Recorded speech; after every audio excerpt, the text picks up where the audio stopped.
why do we think we've had so much success with the growth series?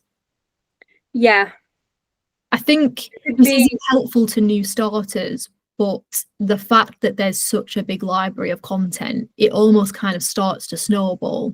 I mean, it's reassuring to new starters that are trying to create content that you have to keep going, because there is strength in numbers at a point.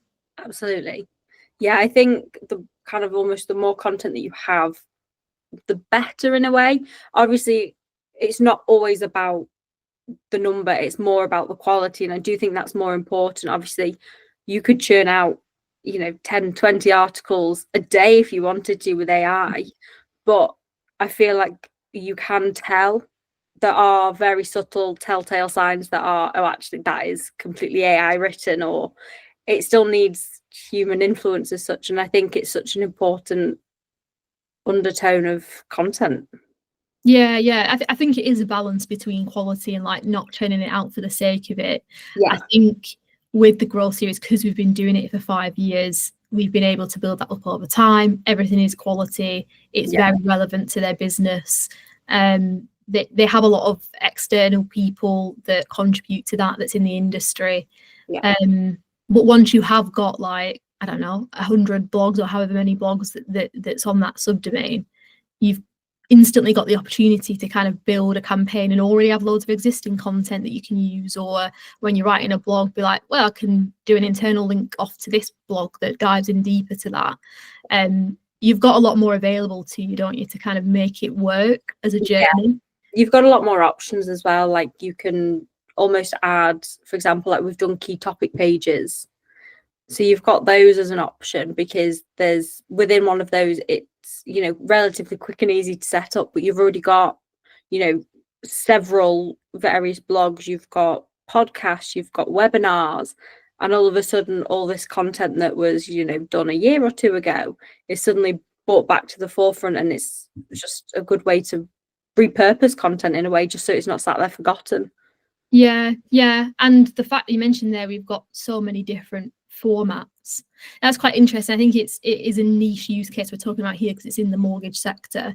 Yeah. And there is a feeling people are moving more towards short form content and video, but it is nice that you can kind of say, on this key topic, you can listen to a podcast if you're in the car, or you can read a blog or a full guide on this. I think there is still something to be said, depending on audience, of having different format to suit different people and different circumstance. Yeah, absolutely. I think that almost leads into convenience as well. Convenience for customers. Everyone's going to choose the convenient option at every point possible, because that's what people want. They just want ease, and almost multiple forms of content lead to that, because like you say, if someone's driving, they can still have, half-hour podcast, but if they're, sat in an office, it might just be a formal blog. So they're going to choose what's easiest for them at that point in time as well. So having options ultimately will help.